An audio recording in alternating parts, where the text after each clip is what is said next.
Reddit, what is your most disturbing, scary, or creepy real story? About 2 years ago, I was driving home from a family reunion pretty late at night, and the drive was about 2 hours.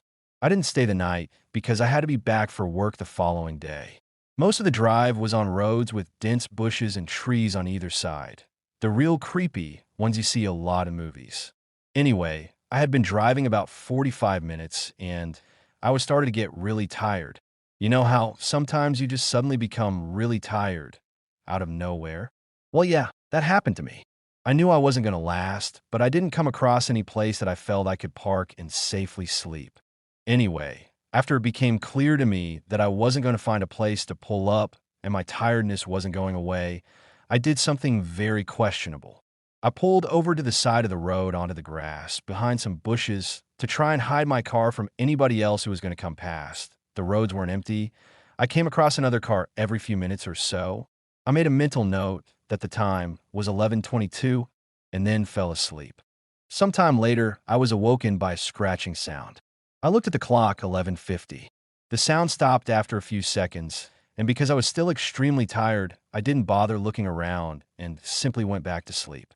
I was later awoken by the same sound, and it was now 12:40.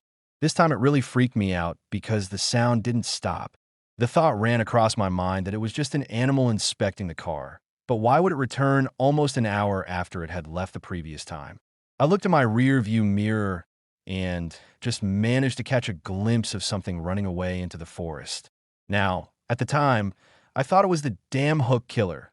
You know, the one that scratched that couple's car and then slaughtered the guy when he got out to investigate? Fuck that, I thought to myself, so I got the hell out of there. There was a bin no more than 100 yards up the road, and as I came around it, there was a fucking car parked off to the side of the road with the driver's side door opened. I slowed down just to look to see if anyone was in there. There wasn't. Then I looked at my rear view mirror. I didn't see anything, and all of a sudden, this guy comes sprinting around the corner. He starts screaming at me, shouting stuff like, hey you, get the fuck out of your car. Now, I noped the fuck out of there and sped off. I never saw the guy again. Moral of the story? Don't fucking sleep on the side of a deserted road.